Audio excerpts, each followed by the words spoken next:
Oh, Zotz is on them. Oh my gosh. Chaos. Chaos Crash, is reigning. crash, boom. Derek's camera cuts out. Oh, man.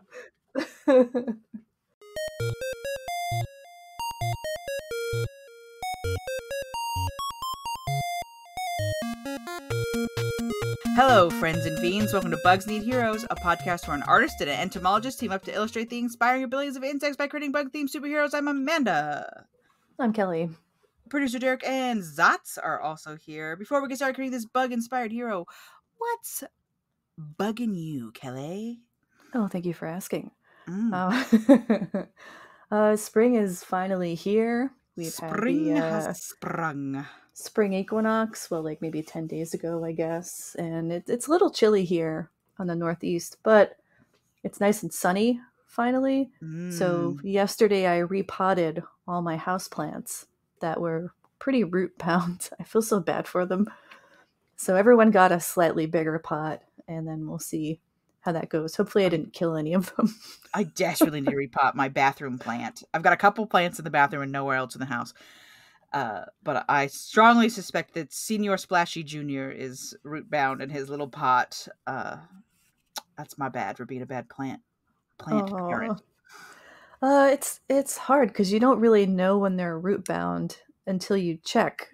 It's not yeah, like, exactly. You know what I mean? It's not like, I don't know. It's a bit of a Schrodinger's plant ball here. Yeah. I rescued a snake plant, or I think they're also called a mother-in-law's tongue, from someone who was moving from our building a while back. And I knew, I knew that plant was root-bound because it was cracking the pot open. Oh, yeah, that'll tell you right away. Yeah. That terracotta can't stand against this mother's tongue. It was like a thick ceramic pot. Yeah, plants, we need friend of the pod, Ped. Although I don't get the impression that he does a lot of plant stuff. He just knows a lot of plant stuff, but maybe I'm wrong He's about got that. plants. I've been to his house. He's got plants there. And he's got, he takes care of a big greenhouse at Monmouth University. Which is pretty cool.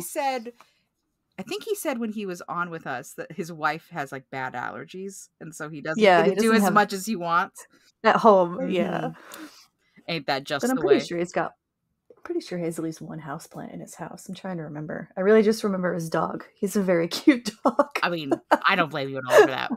A plant doesn't interact back like a dog does. Yeah.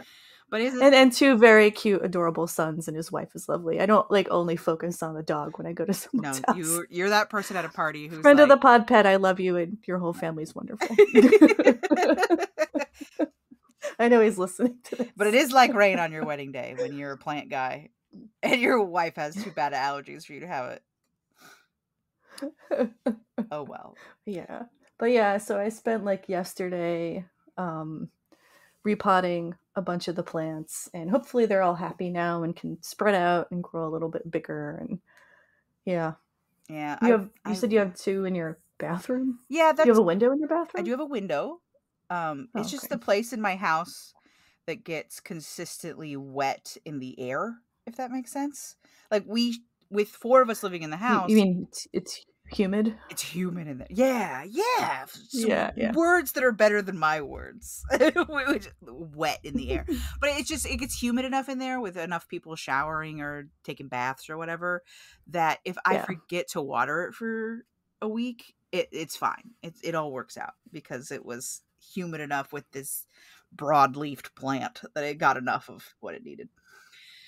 And then I just put a cup of water on it every now and then, and it's been fun. It's lived 20 years in various bathrooms. Oh, nice. So that's why I call it Senior / Junior, is because there's no way it's the original plant. It's definitely one of the little seedlings. Well, it's like Theseus's plant. Yeah, exactly. What's the original plant? Who's to say? Every time if you replace the whole plant, is it still the original plant? The whole plant's a new plant now. It's that's why it's probably junior at this point, but I just go with one junior. My mother-in-law has she calls it a Christmas cactus, but I think it's actually a false Christmas cactus. Not that it matters. But I think that thing's been alive for 30 years. So I tried to take a cutting from it, and I'm attempting to grow it now, but I don't know if it's going to take or not. I think Christmas I'm hoping I'll cactus just inherit it. is at this point you're just waiting for it. Just give me the big one. Give me that 90-year-old plant, please. Mm-hmm. I think Christmas cactus is the only plant that my mother has ever like gotten to survive inside the house, because a cactus is it's a big mom plant. Yeah, big mom energy on the Christmas cactus.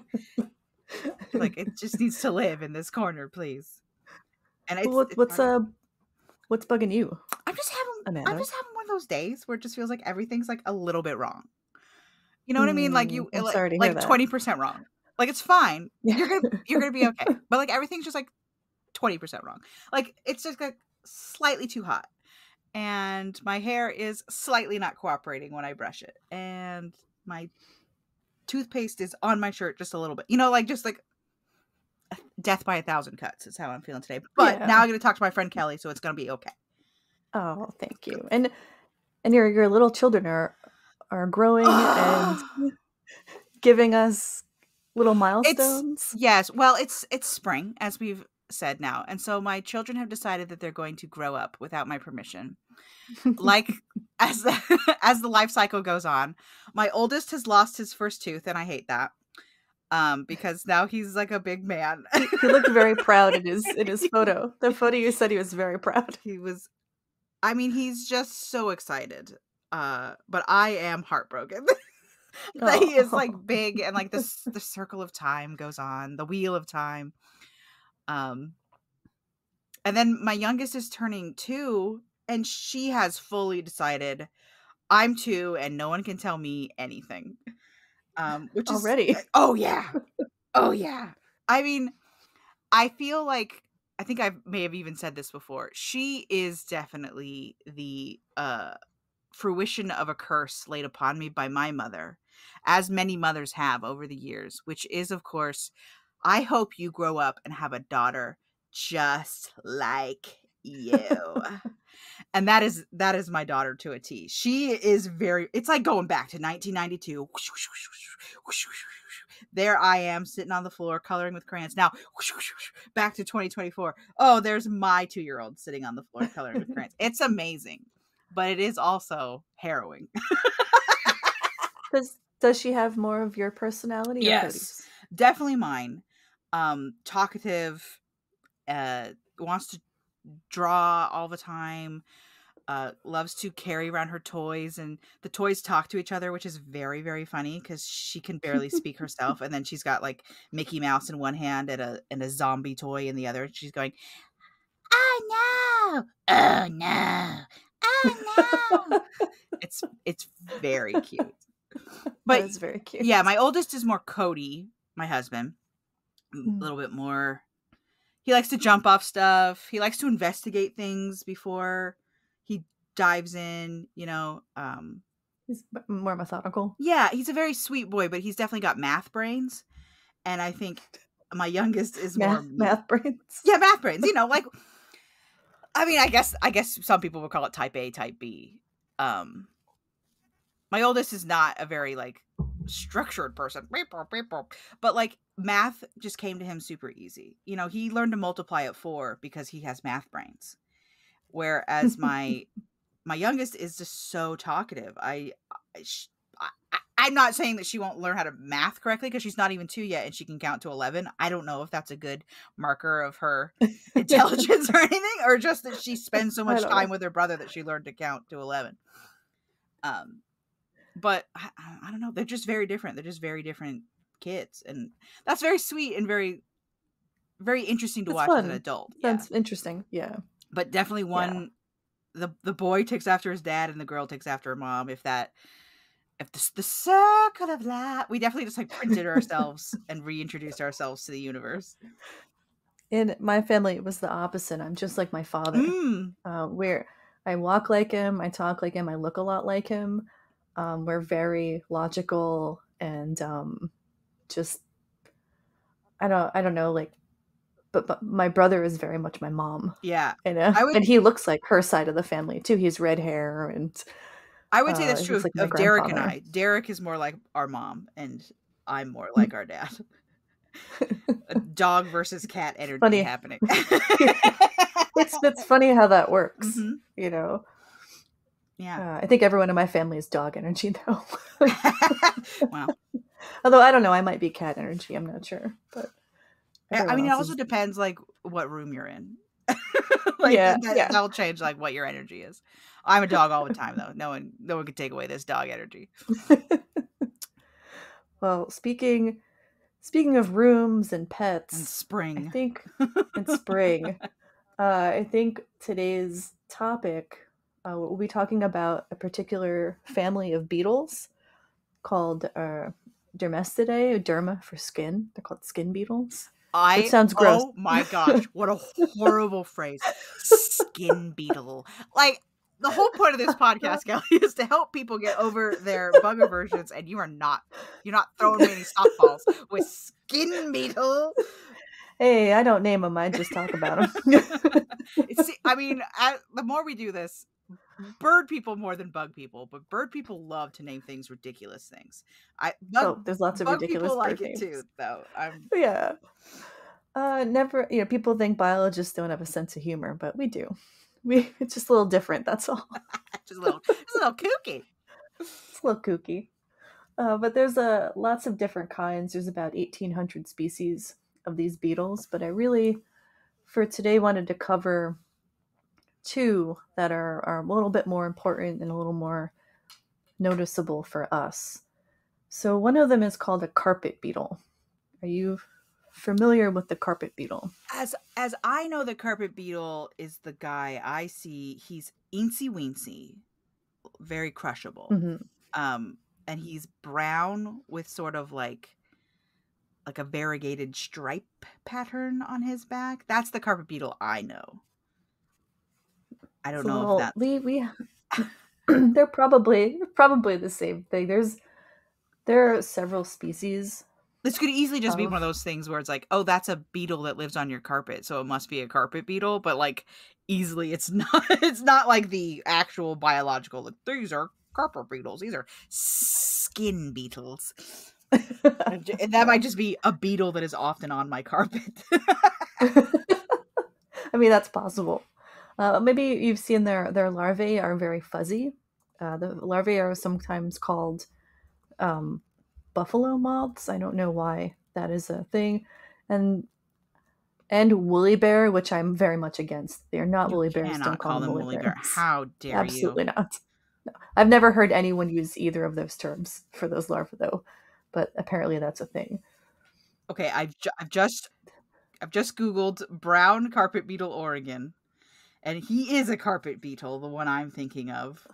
Yeah. So I'm in it's the got clear. Kind of like orange and white pattern on the back. Yeah. They're kind of pretty. They're just really teeny, so it's hard to see. They're weensy. They are absolutely teeny tiny. And now that you've said that thing about the fuzzy larva, one of the fuzzy larvae has come up as well. I don't know that I've ever seen these guys. Except really? You've never seen the larvae before? I don't think so. Or if I have, I think I might have assumed they were moth larvae. So they like to eat animal matter. So if you have pets, we have cats and we have a crappy old building, there's lots of space between the sort of the floor and the wall, and they tend to have their eggs and their larvae in that space. So, and because they eat pet hair, they eat felt, feathers. They're kind of a pain in the butt for in museums because they would get in and eat the specimens, which is annoying. For me, that's interesting. I hadn't considered that they might be like eating like, because like when you think about, oh, my costume got destroyed, my clothes in my closet, one of which may be a costume, you don't know, but like you think about moths doing that, but it might be beetles doing that. Moths do it too. So a moth will have more of like a spotty pattern in the clothing. If it's a carpet beetle larva, you're going to get a bigger hole in one area. Because they're not flying around. They're just yes, that makes sense. They're slow munching. They're making crop circles, just like the moths also only eat during the larval stage. The adults don't eat anything. So, they're right. The other thing with the moths is they leave silk behind as they go. Okay, yeah, we can mention both those things real fast here. Well, I was going to just let interject. Derek interject. Oh, okay, okay. That's fine. I know bug things. Okay, I just don't know how much you want to be on. All right. Not typically a lot, but I do have an interesting story about these carpet beetles. Zots you cannot play with that. What's he playing with?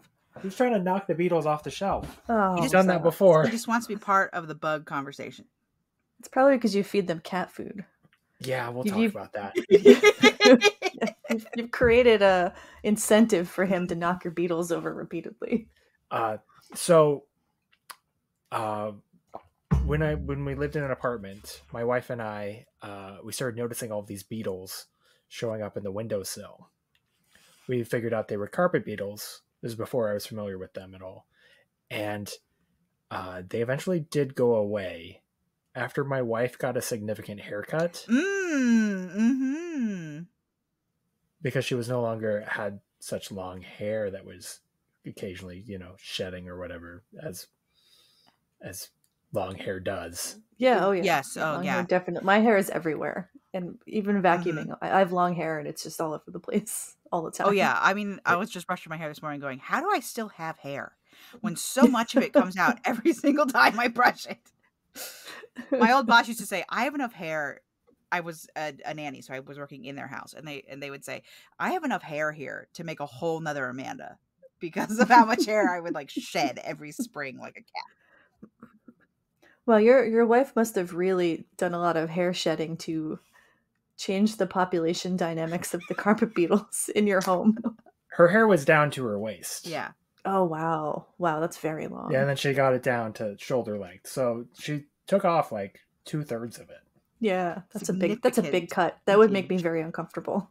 Yeah. To make a change that big. I wish my hair was longer. Yeah. Oh yeah, I've done big chops like that twice. Or actually I've done big chops like that several times because I've never really done anything with my hair, if I'm honest. I just kind of let it grow out of my head, and whatever happens is what happens. That's not my business. So I've cut it several times where it's like 16 inches and then you donate the braid.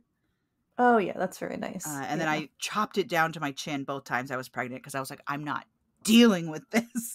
Goodbye. I'm hot all the time. Goodbye, hair. I cut it short once in my early 20s and then really just regretted it. Yeah. Like super regretted it, and now I just get it trimmed every once in a while. Oh, although right now I have long layers, which is fine, but it doesn't matter. Hair. Well, hair. Well, I mean, yeah. you could be having larvae in your house right now from that luscious locks. I could. They're probably here for my cats. Yeah, they're more likely there for the cats.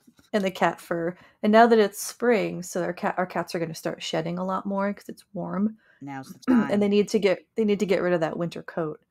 So we need to be much better about brushing them, so we get that extra hair off of them and it doesn't end up like on the floor feeding beetles or whatever, like stuck in a corner of the apartment.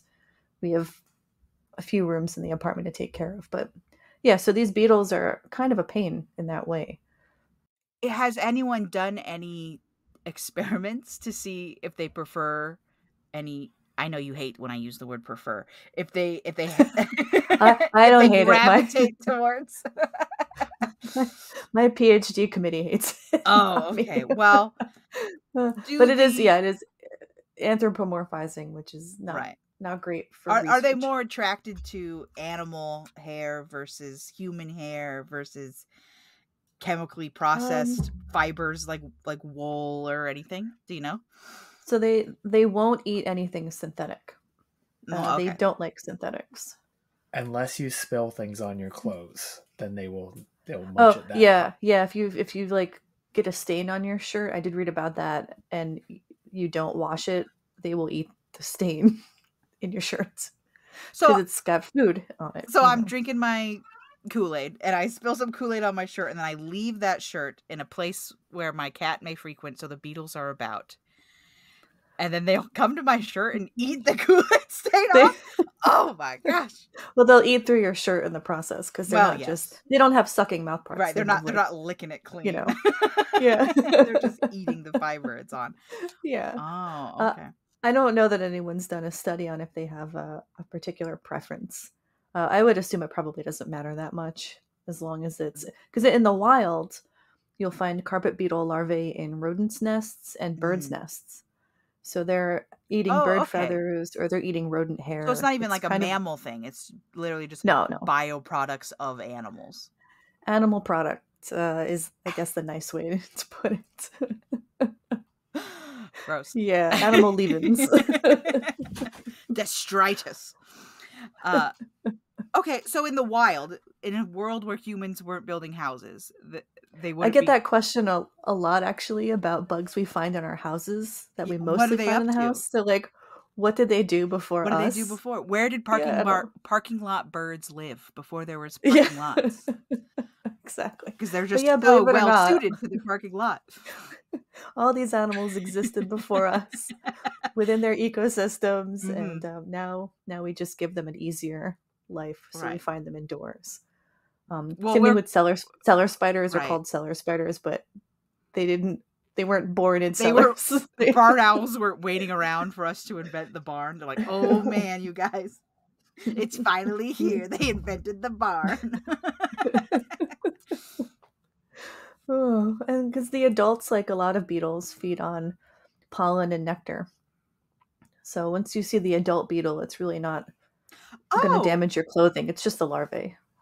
Oh, okay. So the moth larva and the carpet beetle larva are in your closet eating your food, eating your clothes. Yum yum. Mm-hmm. But once the moth is an adult, he oftentimes no longer eats at all, right? Because he's off to go find a lady wife. He's looking for a lady wife. Yeah. They would also eat nectar if they were outside. Okay. But the beetle, they're probably not eating anything in your house. Yeah. But they're always looking to mate, you know. Well, you know. You know how moths are. But a beetle continues to eat after he's larvated and pupated. Yeah. Well, they should. I don't know what they're eating inside. I know as adults, the beetles. Derek made a good point that maybe the closet moths may not have mouths.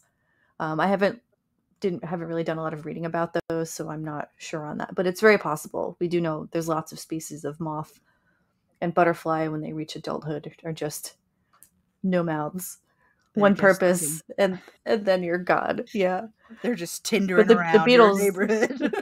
Yeah, but the carpet beetles should be feeding on nectar and pollen as adults. So what's the life cycle? Egg to larva to adult beetle. For our carpet. So many of them spend a carpet menace. Our carpet menace. Because so many of them spend forever as larva, and then they're an adult for 7 days. So the female carpet beetle will lay between 30 and 100 eggs. Usually depends on like how well fed they are. And it depends on the species. So not all species can lay up to 100. Some lay somewhere in between. And they hatch in about 2 weeks, which seems to be pretty typical of a lot of the bugs we've covered. Maybe a 1 to 2 week hatch delay. And then the larvae are probably, it's your classic example of conditions are great. They will be larvae to pupae in about 60 days. If conditions are not great, a whole year, Amanda. Whole year hanging out in your house. They're eating my stuff for a whole year? So rude. Yeah.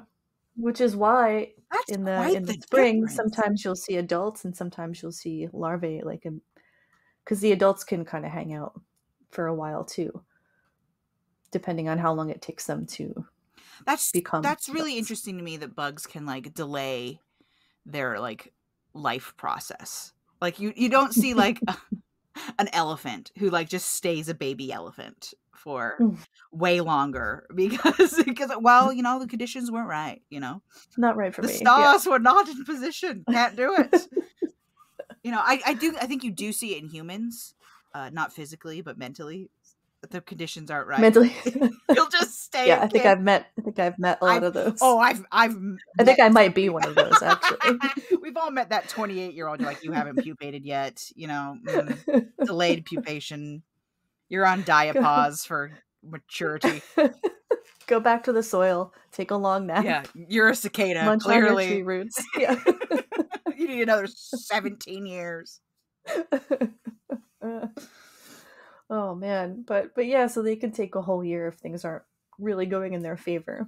And then once they become a pupa, that's lasts between 10 and maybe 17 or 18 days. And then the adults can live for 20 to 60 days. So, but like I said, everything in your house, the conditions in your home might be comfortable enough for this cycle to just be happening all winter, depending on where you live. For me, it's too cold, so we like have a pause in the winter, and then they start coming back in the spring. We have that interesting thing here in the Pacific Northwest where it gets cold, but it doesn't ever really get like hibernation cold. Like the squirrels are like, we got to get ready for winter. We got to get ready so we can go hibernate. And then they like don't ever really hibernate because it doesn't ever really get cold enough. You know, like a bear is sitting in the woods for 6 weeks. Like, I hope it gets cold enough for me to go in this game. Yeah, I've really only been out there in September for the Comic-Con, which is very pleasant. Yeah, it's very nice. September's a nice time. Right now, very nice. It was beautiful at the park yesterday with my kids. Just that like light jacket weather, which is my favorite kind of weather. Cool breeze. Yeah, right now it'll be nice, and then it'll be hot, and then but I say hot, and I'm talking like upper 80s. You know, like that's hot for me. And people, and like, you know, all across I can already hear it. I can hear the people listening to this podcast right now saying, Amanda, upper 80s is not hot. You can add Amanda at Amanda Niday on Instagram and say, Amanda, you don't even know what heat is. And to which I would say, yes, that is correct. I am a soft little doughboy where I like to exist in my temperate zone, anywhere between 68 degrees and 81 degrees. I'll probably be I'm the same way, and we get really hot temperatures over here in the summer, and I can't stand it. I just feel sick. I immediately feel sick. If it's like past 80 degrees, my body does not acclimate very well to warm temperatures. And then I just feel red nauseous. and like lethargic and gross. And dizzy. I get kind of dizzy. Yeah. A sick feeling, yes. I think it's the Northern European in both of us. Yeah. we are meant for mountainous climbs. I'm very comfortable in cold weather. You know, I wear tank tops all year round. Like I'm really pretty warm most of the time. I got yelled at a lot. Thanks for summer field work. Oh yeah, there you go. You know, summer field work is not fun for me. No, I just saw an ad yesterday that was like, "Do you want to count bugs with us? This job will last for 6 months, and you'll count bugs all summer long." And I was like, "This is the perfect job for someone, but it ain't me." Count bugs. Well, I think they call it like wildlife survey or whatever. They don't call it count bugs. I think Derek did it with turtles in like Pennsylvania or something one year. Oh, that's cool. I used to work for Audubon, New Jersey Audubon, and we did bird counts and stuff, which was fun. It was mosquito surveillance you're thinking of, probably. Oh, that is probably what I'm thinking of. That's right, because you and Kelly are both on team Count the Mosquitoes. Get a petri dish full of little guys. Yum. Well, I do find so I'm surprised you don't have maybe I'm not surprised you don't have a lot of carpet beetles because you don't have pets. I have children right now more. I did notice them a lot more, I think, when I lived at my parents' home with a bunch of other teenagers. You know, I'm one of 4. I feel like they were in my house a lot then. But we also had a cat at that time. Oh, yeah, yeah. You said carpet beetle and an image came straight into my brain right away. So I definitely have encountered them a lot. And now for a very special moment where I talk about when I kill bugs. This was in the before I knew better. Carpet beetles make a very satisfying crunch when you crush them under your fingernail because you don't want a bug on your... I don't. I just I just throw them outside. I think they're getting back in. Not from my balcony. They're not. They just go right over the edge. Bye. I'm 30 plus floors up, so I just launch them over the side. You're up there. I mean, what a way to go, though. Fine. He's just like, "Wah!" I mean, for him, it must feel like forever. For him, it must feel like he's falling from like the very sun onto the earth. Well, what's interesting is that they can fly. I know carpet beetles can fly. They have all the right flight anatomy. All the like the papers I looked at mentioned them flying. I have never seen one I've fly. never seen one. Not once. So we had one in our room yesterday. At least I think it was a carpet beetle. I think it was the black carpet beetle. He had like a little bit of a design on his back, but I couldn't really tell. In my daughter's room, now that you say, like, I'm surprised you don't see them. There was one in my daughter's room yesterday. And at one point, I was trying to take a picture of him for Derek to say, look, I found a carpet beetle. And a little bit of his wing was sticking out of the bottom. And it occurred to me that, like, I don't think I've ever seen one of these guys fly. I mean, he definitely has wings. He has the... Yeah, they're under the elytra. The elytra. I was going to say the elytra. I'm so smart. I'm such a genius. You are so smart. I love it. Gold star episode for Amanda right here. Thank you. Gold star. So I was like, he's got the elytra, and I can see just the tip of that little translucent bug wing. The little wing. Like, yeah, their wings are very pretty. Didn't quite fold in correctly, which tells me that he probably was thinking about flying to get away from my camera prodding him. But they just don't. I've picked a carpet beetle off my wall and put it in my palm and like touched it, and it doesn't do anything. No, I had it on my finger trying to take a picture of it, and it was very similar to a ladybug experience, except for that when a ladybug gets to the tip of your finger, they leave. But they call it quits. Yeah, they're like, I'm out of here, bye. But the carpet beetle was just like, all right, I guess I'm on your finger now. Now what? Now what are you gonna do? Sorry to interject again, but I do have video of one taking off that I can potentially add to the show notes for this. Yeah, add it to the show notes because I also want to see it because they just don't. The ones it's a quick little like 1 second clip, but I'll see if I can make that into a GIF or something. Yeah, that'd be awesome. Let's get that out there for the people because they don't fly in my home. They do need to know. I need to see it happen. I mean, they have that classic sort of beetle-y shape. Mm-hmm. Although I'd say they're more, looking at the underside of a ladybug feels a little flatter. These guys continue to have sort of a round belly. There's a different belly shape to them. Well, they're just so full of abdomen, hair. Gross. I wonder if bugs ever deal with like bezoars. Probably not because they are designed to eat it. No, yeah, they have all the equipment to all the enzymes to break down hair. So they're called carpet beetles because carpets used to be made. Now carpets are synthetic. Yeah, I was gonna say. But carpets used to be made out of wool. So they would be they would destroy your carpet. Are definitely made to mimic that wool look, but they are not wool.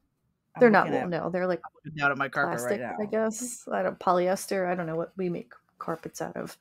But yeah, so they were a nuisance in the old days when carpets were wool. They would just eat through your carpet, which I'm sure was very frustrating at the time.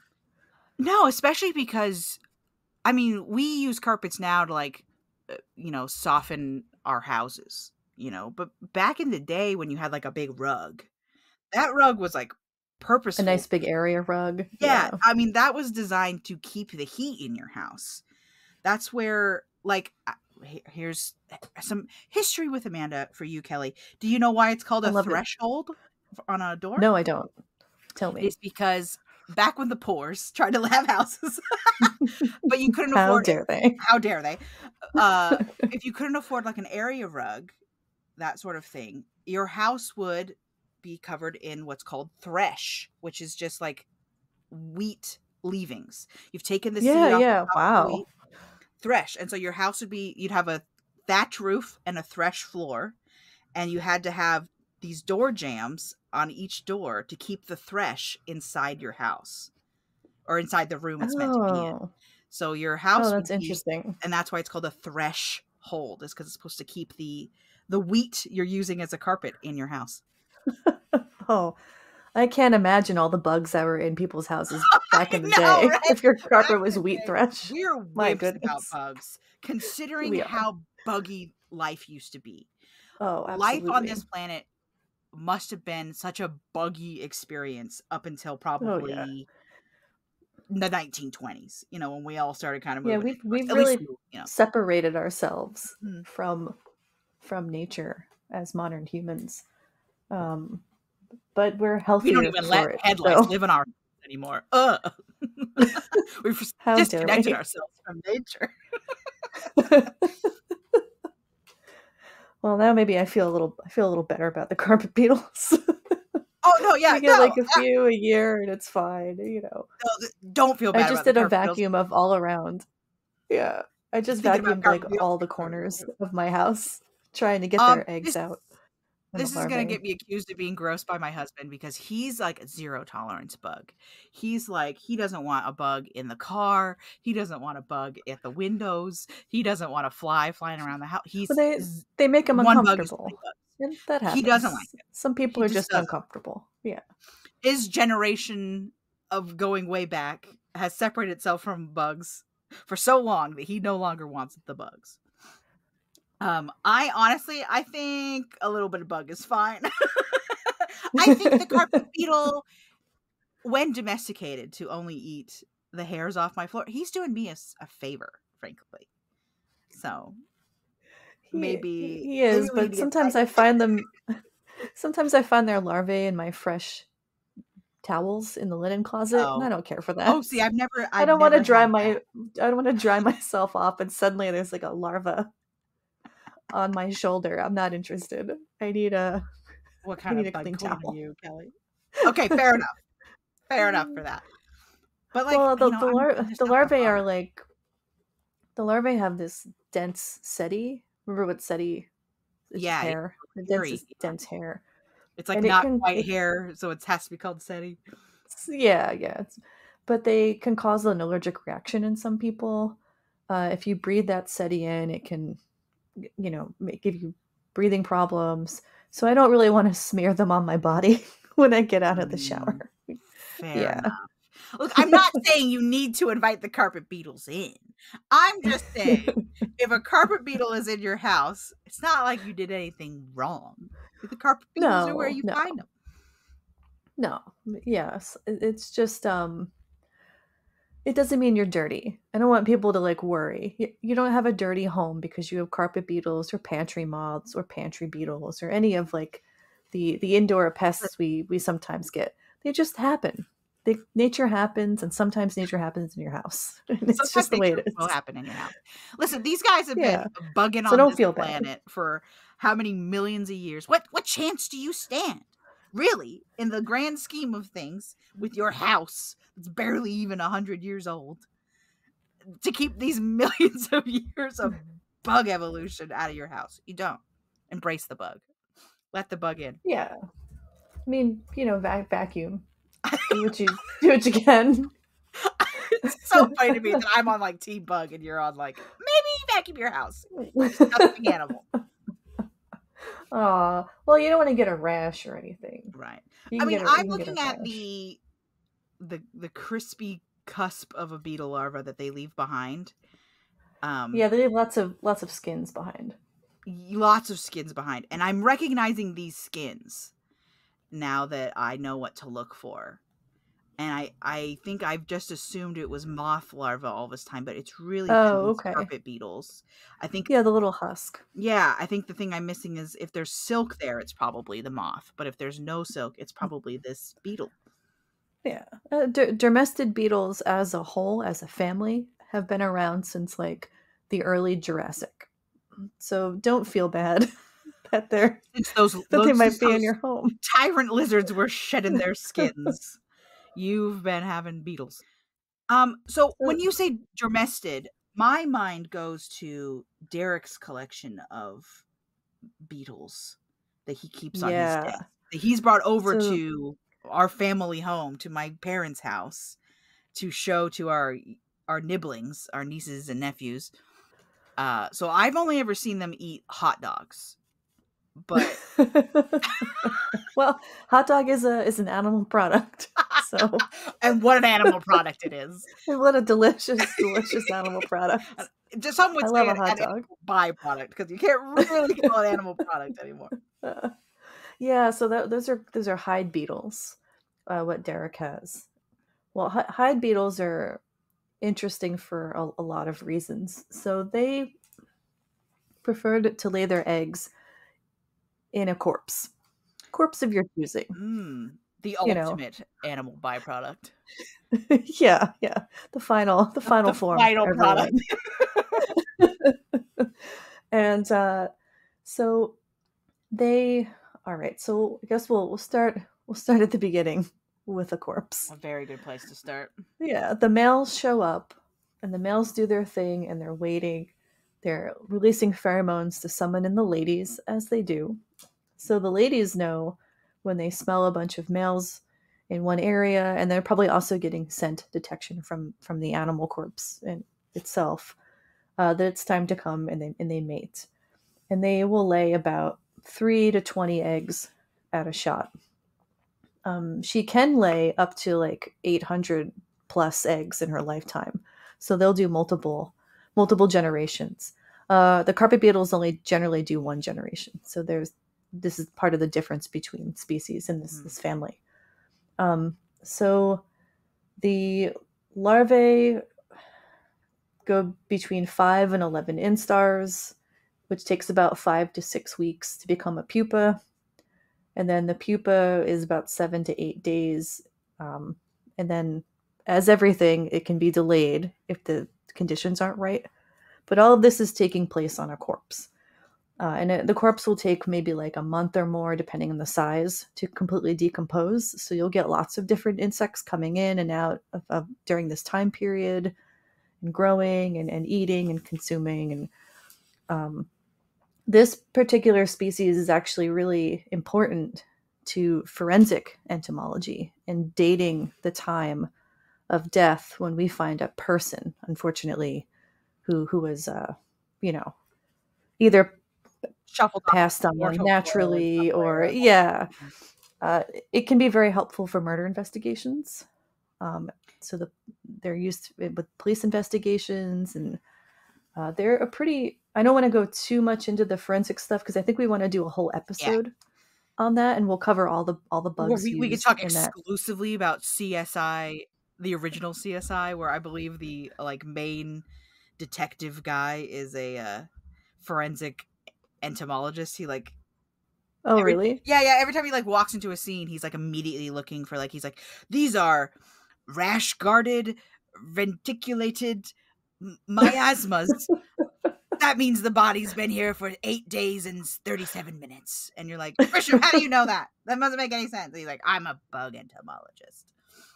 I guess I'm a bug guy. I'm a bug guy. Well, because I think I haven't watched the show in so long, but I believe the whole thing is that he's a bug guy, and then he got pulled into forensic entomology. So he really is a bug guy who's just a little bit, who just happens to be doing this. Right, into the darkness of I can use my bug powers for good. That show should not have lasted as long as it did, and that is evidenced in one person only, which is that the main female lead was named Sarah Seidel. And I was like, guys, you can't name a character on a murder show Sarah Seidel. Please. Yeah. Not good. I've never seen an episode of that show. It was my go-to after school watching as a teenager. Which, you were a spooky girl at one point in your life. I was a spooky girl, yeah. Mm-hmm. I'm still a mildly spooky adult. I was deep into that. I went through my true crime girly phase really early in my life. I was really into CSI and those sorts of shows, and the true crime. Now I can't listen to true crime at all because it freaks me out. I listen to it all the time. Yeah, I like it. I'm on the minority of that. It depends. I don't like. Sometimes they can be quite exploitative of the victims and the family, and I won't listen to that stuff. But if you're more focused on how much of a piece of human garbage the murderer is, I'll listen to that. Yeah, what a piece of doo-doo this guy is. Yeah. Can you believe? Trying real hard not to curse, so Derek doesn't have to freak me out. No, I don't mind the ones where it's oh, this was like a series of betrayals. He betrayed her, so she betrayed him. She hired this guy and he did this. Okay. Like, I don't mind those ones, like those conspiracies of like, look at all these garbage people being garbage to each other. Yeah. Right. The ones I don't like you are the can't ones, do like the serial killers. right. I don't like That's the like the no knock. Oops, you were just in your bed and now you're gonzos. Like, I don't like those. That could be scary. But I do like the intrigue ones of like, he was having an affair with his nanny's best friend, but she was actually his stepsister. Oh yeah, like those like the cookie, cookie. Yeah. Where you're like, look at how complicated these lives are. You know, it's basically just the soap operas with murder. Yeah. But what's cool is that you can use these beetles to figure out that the time of death. It's called the postmortem interval, I think is the forensic term. Right. I wanted to take a forensic entomology class in college, but there wasn't really. I think there was one class offered, and it was a mix of grad students and undergrads, but I think it was at 5 p.m. and I said no. I'm not taking a 5 p.m. class. I got things. I'm finished. No, thank you. Yeah, well, because it would have been optional. I was already done with all my coursework, and I would have just been taking it and paying money to take it because I was interested. Right. But not from like 5 to 8. I don't want to do that. Anyway. So Kelly, have you heard of Matter Eater Lad? Because that's the vibe I'm getting from carpet beetles right now. No, what is Matter Eater Lad? Tell me. So a brief history of comics. There was this comic called The Legion of Superheroes. And I know it best from a cartoon that came out in like the early 2000s, in which a young Superman, he's not yet Superman, he's still Superboy at this point. He hasn't really figured out his powers. He's still living in Kansas, but he doesn't have an outlet for how to learn to use his powers because he can't just go around Kansas lifting up planets. Being super? Right, exactly. Somehow or another, Superman figures out, at this point still Clark, how to go into, I believe it's the 31st century. And he trains up how to be a superhero with the Legion of Superheroes, which is a team of superheroes made of other powered teenagers from across the universe. The problem is that they phoned it in so hard with all of these B-list heroes for this teenage Superman comic. They all have the stupidest names, not the least of which being, of course, Matter Eater Lad. Would you like to guess what Matter Eater Lad's power is? Does he eat matter? He eats matter! Yes, correct. And the part about it that makes me crazy is that he wasn't even the only one who could eat matter. Like, his whole species can just eat matter. Any matter at all, because like, so anything basically, like mostly, you know, metal and, you know, things that other people can't eat. That's what makes it special, is that he can eat through metal beams. So he would solve our landfill problems very quickly. Then he could eat through stone, he could eat through metal, and that oftentimes that's how he was helpful, is that it'd be like, oh, this doomsday machine, and Matter Eater Lad be like, no problem, chomp chomp chomp chomp chomp chomp. Done. Just eat it. You just eat it. Oh. But like the story goes, that sounds like classic lazy DC writing. Sorry, DC fans. It really was. And like the whole of the Legion of Superheroes is made out of characters like this. Sorry to harsh on anyone who just loves the Legion of Superheroes. But they had some really, really dumb ones. Let me pull up the list of characters who was in the cartoon show that I watched. But they all have like the most cliche names. They're all like Saturn Girl, and there was one who could shrink, and her name was Shrinking Violet, and you know, those sorts of things. Oh boy, yeah. The main characters besides Superman was the main character in the one I watch all the time was Lightning Lad, Saturn Girl, Brainiac 5, Phantom Girl. Oh boy, this Bouncing Boy was one of my favorites. Which actually that's what Bouncing Boy's power is. Oh, does he bounce? He bounces. his body is rubbery and springy, and most of the time he like formed a ball and kind of bounced around. Triplicate girl who could make triplicates of herself. Chameleon boy who could shapeshift. I don't like it. I don't like any of it. It was just right in that period where they're like, comics are shifting from like an everyman sort of reading. You know, you can find romance comics, you can find horror comics, you can find monster comics. Like, comics are for everyone, and this is kind of part of that shift into like, comics are just for kids. It doesn't matter if it's quality, just put it out there, you know. And so they're not great. But Matter Your Lad and his whole species could just eat matter. And if I remember correctly, he could eat any matter because there was like a plague on his planet. And so they had to like figure out other things to eat. And I was like, that happened fast. You guys really figured that out quick. That turns out you could just eat metal this whole time. Yeah. So that's the vibe I'm getting from Carpet Beetle right now, is that like, that's from Hide Beetle, maybe. Yeah, from beetles. Well, I mean, if we're talking about domestic beetles in general, I suppose. If you're talking about a guy who's going to eat your carpets, but also your clothes, but also hair, but also feathers, so he could eat through like your pillows. He could eat through your jacket. Yeah, if you have down pillows. I have they ate. So I have a pinned insect display, and they ate. Somehow they got in there and ate one of my grasshoppers. So I was pretty angry about that. I don't know how it got in because the box is pretty well sealed. Bugs will find a way. I must have left it open at some point. Anyway, so there's these hide beetles, the ones that are helpful in forensic entomology. They're also really helpful for museums. So if you take a museum specimen and you want clean bones, you just throw them in.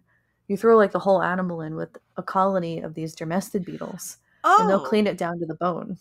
So I think I've seen this before where it's like you want just the skeleton of a snake or whatever. And so you pin the snake in the position you want the final skeleton to be in. And then you release the hounds that are the beetles, the hide beetles. Yes. And then they just pick it clean.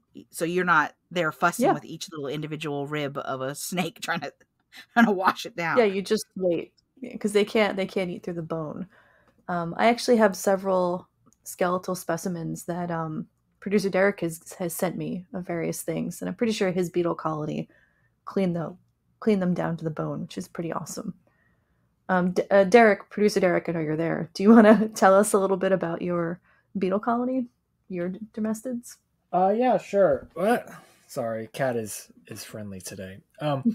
They mostly eat cat food these days, which is part of the problem. One of the cats will try and flip them over to get to that. Yes. Zots. So I give them some tiki cat, little cat go-gurt once a week.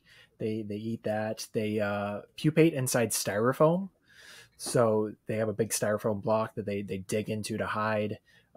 They hide in some wood shaving substrate, but they're pretty nice little guys. They kind of mostly just walk around. They'll hide if you cast a shadow over them. I've used them to clean a few carcasses, mostly small things. Like I have a garter snake that they cleaned really well, and that turned out to be a pregnant garter snake. So I got some like bonus bones in that one. Wow. And that's very cool.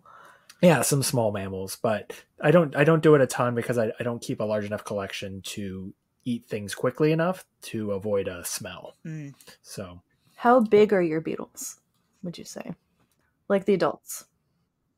The larvae are actually a little bit larger than the adults form.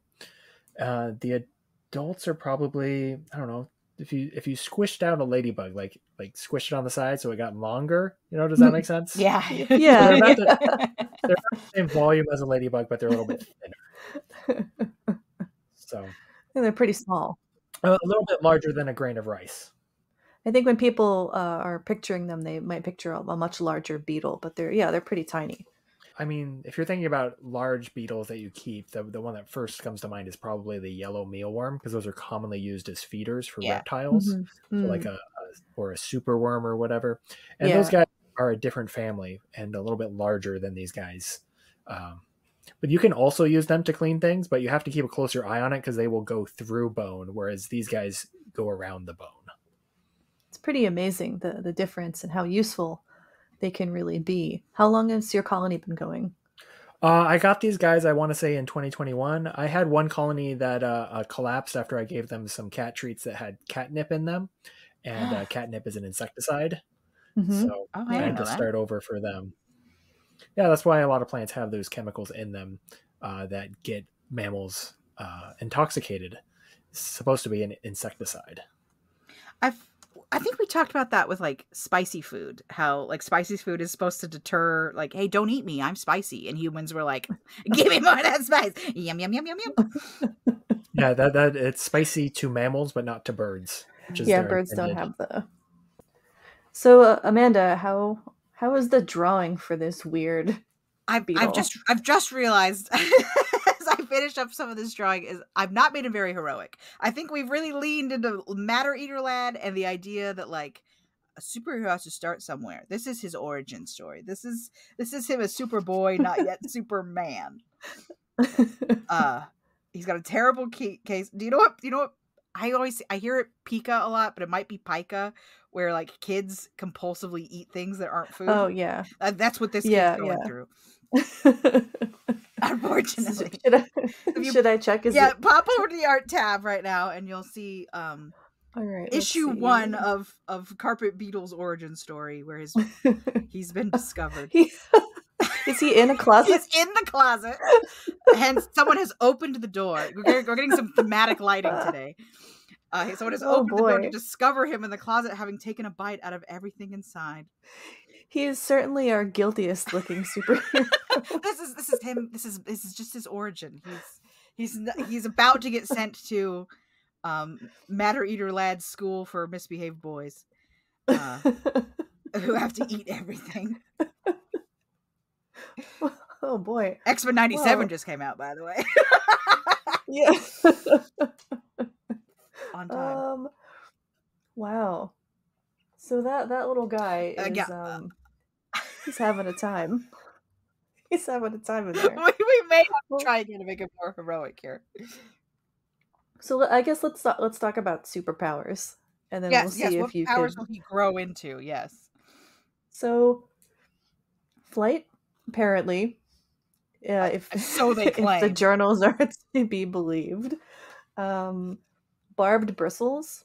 So some species of dermestid larvae have what's called hasticidae, and they're barbed setae that can detach, and they end up kind of entangling predators because you leave all that hair around, right? And they can also cause health issues in humans, vomiting, diarrhea if ingested, rashes. Can make it difficult to breathe. They're solving cases, helping the police. True. So I don't know how we can't really like show that as a superpower, but yeah, I'd have to give him like. I think he'd be a little Batman-y, like helping the cops out. And oh my gosh, you're not going to believe this. You're not going to believe this, Kelly. What? I can see a carpet beetle on the wall right now. No, you can't. No, I'm 100% serious. I cannot believe he heard us talking about it and he was like, girl, you got to try again. You got to make me look better than this. Okay, I'm picking up my phone. I am sending you a picture. You're gonna have the beetle on it's on the ceiling or the wall? It's on the wall. It's behind the computer monitor. Hold on. Oh, that's come here, funny. Buddy. Oh, I love you're wearing a Batman sweatshirt today. Speaking of detectives. There he is. Sorry for this is gonna be a blurry picture, but you'll see. I'm sending it to the chat right now. I'm sending it to the live chat. Of course, I'm looking around to see if there's any carpet beetles on my wall, but I don't see any in here. They tend to like the living room better, which is where the cats hang out. Cats aren't allowed in the office because the plants will make them sick. Oh, that is a carpet beetle. And the little brown one, I always like. This is the guy. When I was saying that it's brown with like variegated. This is the guy I was talking about. That is so. We've never had one show up before. Oh, that's so funny. Yeah. Producer Derek is saying that carpet beetles generally show up on windows. Oh, there was a big window in this room. Yeah. In my apartment, at least, that has never been the case. They've always been on the wall. Never like on a windowsill for me. Just like on the wall, hanging out. But we have floor to ceiling windows in our apartment. It's very bright.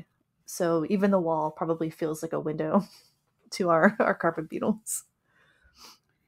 So funny one popped up. They don't always show up on those windowsills alive. Oh, we've got nothing. Not even dead. We get flies occasionally, like a dead fly in the window. But my goodness, matter eater lad, carpet beetle boy, best friends. Both terrible DC heroes. I have horrible news. He fell What? off the wall. He fell off the wall. I just watched him just fall into nothingness. If only he would fly, he would have been fine. See, didn't even attempt to fly. Just fell off the wall. He must have just, like a rock climber, bouldering. He must have just missed one and just whoop! He was gone. What an episode! Showing up while we're talking. Made his appearance and now he's gone. That is wild. He is like Batman. If he approves of your artwork. 1 second, I looked down, I looked up, and he just disappeared. Well, he does not approve. He doesn't want me to air his dirty boy laundry. Of eating clothes. Eating clothes. We need his adult form. Okay. So theoretically, he could fly, and he eats anything. And he's a detective. We need to give him he's definitely going to be a little detective. Detectives have magnifying glasses, right? Yeah, that's what. Give him the Sherlock hat. Give him. Okay. Can you draw the Sherlock Holmes hat? Yeah, the deer stalker. It's called. The fun thing about that is that he wears it in like one. Like it's like barely mentioned. They're like going to the country. So the thing people don't realize about Sherlock Holmes is that he is a very fashionable man. He would never be caught dead wearing a deer stalker in the city.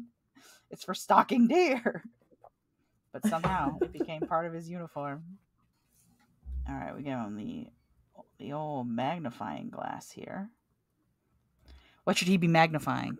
A piece of something or other? It's something he's going to eat. Maybe a bone. Oh, yeah, there you go. Because he doesn't eat the bones. Have a magnifying bone. Else. Yeah, I think the Dermestid beetles are pretty neat. And if you find a little carpet beetle in your house, take a good look. They're kind of pretty. They have pretty scale the brown patterns. Ones are very pretty, yeah. Kind of like the zoom in on a butterfly's wing. Yeah. Yeah, well, they're very scaly. Their scales are very pronounced, and that's why you can see all that pattern. So, Amanda, while you're drawing, how many legs would you give Dermestid beetles as a whole? Oh, I'm not sure, because according to you, he was I thought he was relatively harmless in my modern world where I just have to shake out my closet every now and then. But I also don't have pets currently. I only have children. So for me, he seems pretty harmless. But according to you, he can cause harm by eating all your things. And the variety of things he eats is so impressive. He just pretty much is, if it's made of a carbon-based life form, he will eat it. He'll chomp. Chomp, chomp. So, I'm not sure. I guess I'm going to go, I'm so sorry. Because he showed up here. He's listening to me say this right now. He showed up for the episode. I mean, based on I'm going to take the... But we'll share that photo on social media so everyone can see the carpet beetle that crashed the party. Our episode. Yeah. I think I'm going to take the late night host strategy, which is that every guest you have is telling a great and compelling story and that their next project is amazing. That they're here on the night show to advertise. So I think I got to be generous and I'll say, even me being generous, I'm really struggling with this one. Okay, I'm going to say 5 out of 6 because he's listening.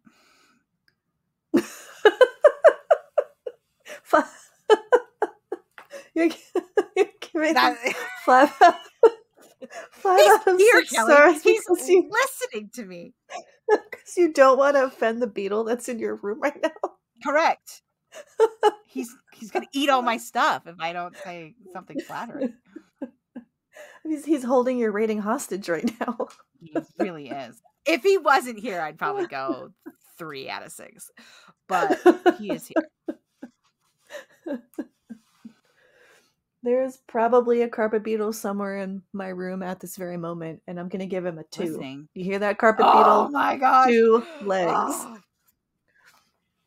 Two legs. He really doesn't do a whole lot. He's on the PR right Actually, now. no, I'm gonna move that star rating down to 1 because I've never even seen one fly before. Maybe if it flew, I'd bump it back up to 2. Now you're holding his rating hostage. You say, "Look, bro, I need to see that you can fly. I need to be compensated for my rating, please." Yeah, well, once we start taking bribes for good ratings on this show, we're really gonna be in trouble. Then we'll be making money. Yeah, then we'll be making that bug money, girl. Oh, he still just kind of looks like a child, but we're gonna make it work. We're gonna do it. Well, we've had Silverfish, who's just like a guy. A guy, yeah. Sometimes we have a guy. It's not quite heroic. He's producer Derek is saying boy detective. So, which could be like a little Batman-y, little baby Batman. Okay, well, if it's a boy detective, I'm gonna give him Hardy Boy Pants, which, as we know, is bell bottoms. Yeah, bell bottoms. That's the look. Oh boy, it was the 70s, bruh. It's gonna look like Shaggy. There's some Shaggy. He's a little Shaggy, like, yeah, eating everything. He's got a dog that also eats everything. Add more bones over here. Is that too morbid if I add more bones? No. Derek's saying he loves dogs. And he eats dog treats. He eats everything. Carpet beetle eats all. Oh yeah, him and the dog both eat dog treats. Have you seen Scooby-Doo? What kind of dog eats anything? A bulldog? I think most dogs eat anything. Well, I'm going bulldog. But what's the best? Yeah, I think a bulldog is a good choice. Is this our first hero with a pet? I think so. I don't think we've had any, other than my Spider Sona, where I had all the cats. Right. They were part of they also had spider powers, I believe, so. Oh my gosh, so wumpily. What a wumple. I'm drawing a bulldog without reference, so don't come for me if this bulldog is not correct. If I'm honest, it looks more like a pug, but that's okay. Well, close enough, I think. I think bulldogs and pugs. You got to give him those bowed out bulldog legs. Yeah. Let me bow his leg even more. I think I had it bowy, but I think I need to bow him out even more. And give him some slobber. I could not do a slobbery dog. I think they're really cute, but I could not handle it. I couldn't deal with all the... No. My neighbor across the street growing up had a bulldog, and he was very slobbery. Very sweet. Very, very sweet dog. But I couldn't do a big dog either. I couldn't handle the maintenance a big dog takes. Oh, I want a big dog. We get a house eventually, and I'm not living in an apartment. I love a real big dog. Or another border collie. I had a border collie growing up, and she was awesome. The smart of that dog was pretty amazing.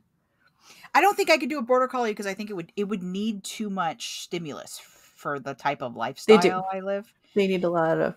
We used to go running together. It was great. I've heard Australian Shepherds are that way too. Like, they're super smart, but like, you have to be willing to run this dog 2 miles a day, or because any working dog needs to be run. You can't buy a working dog and then not give them plenty of exercise.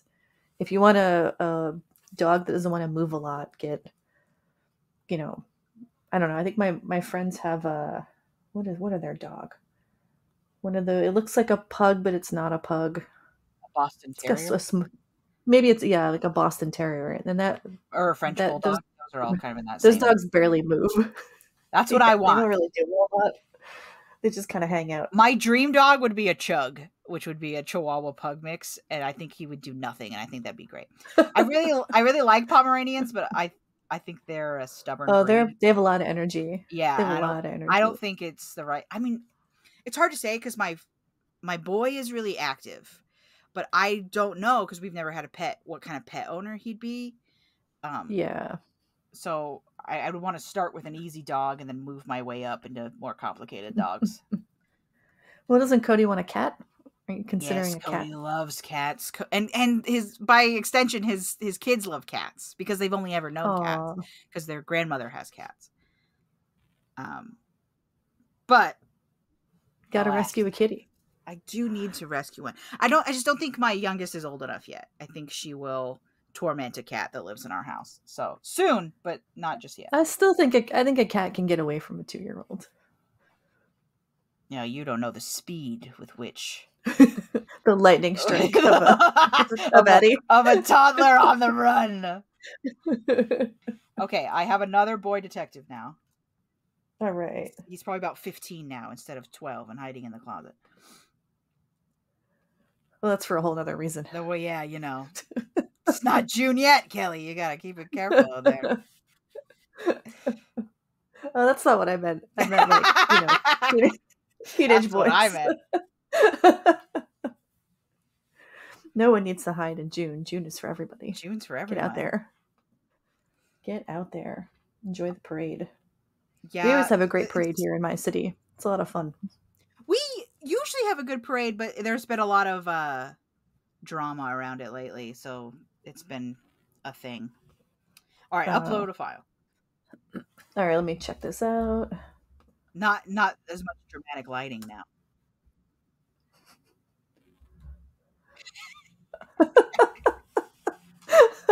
That's ridiculous. He's like, hello. Look at that dog. He looks like a frog. He has some real frog energy, this dog. Yeah, he's got frog energy, which is what you're going for. You want like that Pac-Man frog that just eats everything. Nom, nom, nom, nom. That's what I want. I want this dog, you can hear him coming from like a mile away. All you hear just like I kind of want you to use both images because they're both very funny.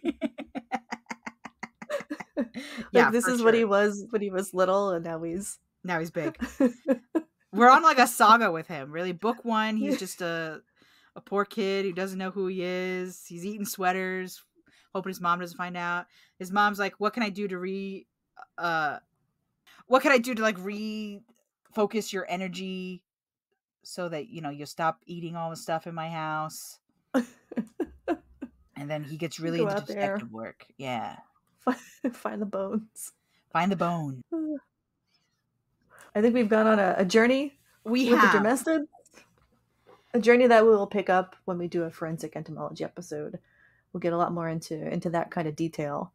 And I guess when we do the forensic entomology one, maybe we'll put a little warning on it because it might get kind of graphic. Mm-hmm. But this one I think was pretty. I tried to keep it as light as possible because I want folks to listen to this about the carpet beetles because they are very, very hot right now, or they will be in the next couple of days.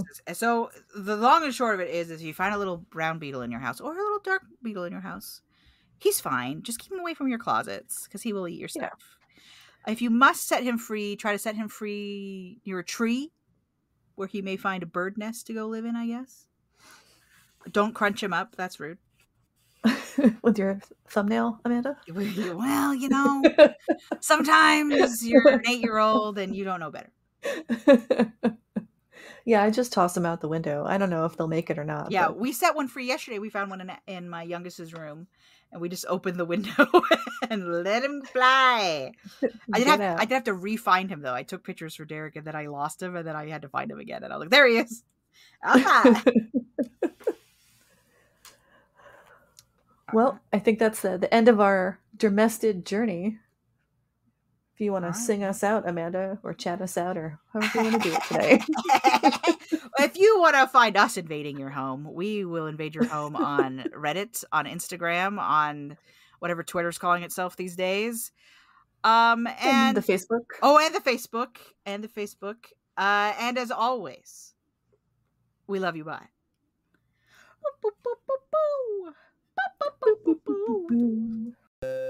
Bugs Need Heroes was created by Derek Conrad and Kelly Zimmerman. Hosted by Amanda Niday and Kelly Zimmerman. Bugs Need Heroes is produced and edited by Derek Conrad, with some assistance from Chelsey Bawden and a few cats. Character art is by Amanda Niday. Our music is Ladybug Castle by Rolemusic. Got a bug question? Email us at bugsneedheroes@gmail.com. Check us out at bugsneedheroes.com, and most of the socials are under Bugs Need Heroes. Thank you to the Entomological Society of America for the Chrysalis Fund grant.